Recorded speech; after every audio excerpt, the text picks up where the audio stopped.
Nous sommes donc en direct de Tel Aviv avec l'ancien porte-parole du gouvernement israélien, Eylon Levy, qui nous rejoint. Est-ce que cela signifie que le cessez-le-feu a été rompu? Le Hezbollah a clairement violé le cessez-le-feu, car il n'est pas intéressé par un cessez-le-feu. Il veut une guerre permanente contre Israël. Mais attendons de voir ce qui va ressortir du reste des pourparlers de paix à Washington.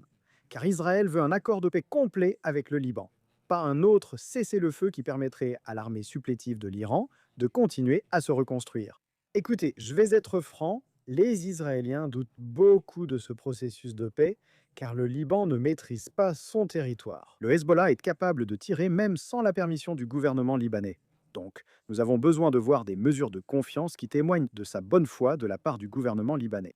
Annuler la loi qui criminalise le fait de parler à des Israéliens serait un bon début. Les États-Unis feraient pression pour cela afin que nous obtenions une déclaration claire des Libanais, montrant qu'ils sont vraiment intéressés par une paix authentique et qu'ils ne cherchent pas simplement à gagner du temps pendant que le Hezbollah se réarme sous les yeux de tout le monde. Je voudrais revenir à cette carte. Nous avons dû l'afficher sur le outil d'annotation à l'écran ici, juste pour poser une question sur la partie sud du Liban et ce point précis ici où Israël a déclaré qu'il resterait au Liban dans un rayon de 10 kilomètres de la frontière, donc dans la partie sud du Liban.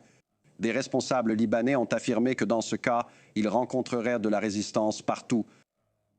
Qu'en est-il de cela en tant que stratégie du point de vue d'Israël? Qu'en diriez-vous? Israël est entré au sud du Liban car le Hezbollah, l'armée supplétive de l'Iran, lançait des missiles, drones et tirs anti-chars contre des familles israéliennes, cible facile depuis l'autre côté de la frontière.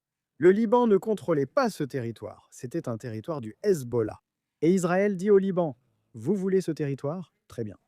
Nous le rendrons à un État libanais capable de contrôler ce territoire et de maintenir une frontière pacifique avec Israël. Mais nous ne concédons pas ce territoire au Hezbollah. Et c'est ce que signifierait un retrait israélien.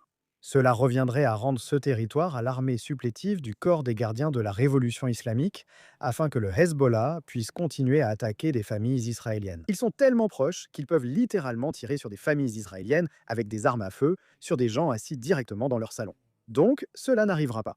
Ce territoire peut retourner au Liban s'il peut maintenir une frontière pacifique. Cette terre ne retournera pas au Hezbollah. Voyez-vous même un intérêt à avoir une conversation sur le gouvernement légitime du Liban?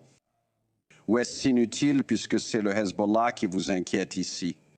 Par exemple, le compte officiel de la présidence libanaise sur X a déclaré plutôt que la diplomatie est une guerre sans effusion de sang, tandis que la guerre, c'est le sang versé, la destruction et la ruine. Les négociations ne signifient ni concession ni reddition, mais servent à résoudre les problèmes. Il est essentiel que les Libanais soutiennent leur État, car ils sont fatigués de ces guerres. Donc, vous savez, je lirai cela et je me dirai, d'accord, je suppose qu'ils veulent discuter, qu'ils veulent négocier, mais est-ce que tout cela a de l'importance compte tenu de ce que nous venons d'aborder avec le Hezbollah? Eh bien, le Liban, pour la première fois, prend vraiment au sérieux le démantèlement du Hezbollah. Nous voyons de vraies voix au Liban dire ⁇ ça suffit ⁇ Vous ne pouvez pas sans cesse nous entraîner dans des conflits. Mais c'est l'action militaire d'Israël au Liban qui rend urgent pour l'État libanais de faire quelque chose qu'il cherche désespérément à éviter, à savoir affronter le Hezbollah. Et soyons clairs, si Israël se retirait demain, cela donnerait une victoire au Hezbollah. Cela offrirait la victoire à l'Iran et condamnerait le Liban à devenir un État défaillant sous l'occupation de la République islamique. Il nous faut donc un mouvement en tenaille. Israël depuis le sud et le Liban depuis le nord, démantelant le Hezbollah pour que le Hezbollah disparaisse. Ensuite, nous pourrons avoir une frontière pacifique entre deux États qui peuvent vivre en paix. C'est vraiment encourageant. Dans leur déclaration conjointe, les pays ont affirmé ⁇ Nous ne sommes pas en guerre. Il n'existe aucun état de guerre entre nous. Le problème est le Hezbollah, et nous devons agir ensemble contre lui. ⁇ Encore une chose, les discussions États-Unis-Iran menées sous la médiation du Pakistan n'ont même pas commencé et J.D. Vance, le vice-président, est toujours à Washington. Il ne semble donc pas qu'un accord soit proche, sauf événement très inattendu, n'est-ce pas? Alors, comment cette nouvelle est-elle reçue en Israël? Je pense qu'Israël observe l'absence de négociations avec inquiétude. Nous savons qu'il y a une réelle possibilité que le président Trump ordonne à nouveau une action militaire. L'Iran tirera à nouveau des missiles balistiques sur Israël et l'armée israélienne combattra à nouveau aux côtés des États-Unis pour empêcher le régime iranien d'obtenir des armes nucléaires. Actuellement, les Iraniens tentent de gagner du temps.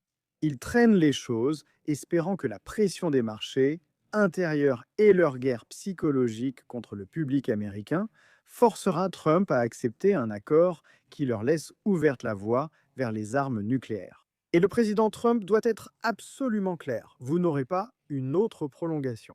Si vous n'acceptez pas un accord qui bloque votre accès aux armes nucléaires, nous reprendrons la guerre. Nous allons détruire vos capacités offensives. Nous allons prendre l'île de Kag. Les dirigeants ont reçu l'immunité pour négocier. Vous figurez parmi les cibles. Négociez un accord pour mettre fin à la menace. Sinon, c'en est fini pour vous. Eh bien, je suppose que ce que je demandais, c'est que vous avez dit que vous regardiez cela avec inquiétude, mais n'y a-t-il pas une façon de voir les choses du point de vue d'Israël où, à court terme, c'est ce que veut Israël, Netanyahou? Il ne voulait pas que la guerre soit déjà terminée. Il reste des choses à faire. N'est-ce pas cela la perspective?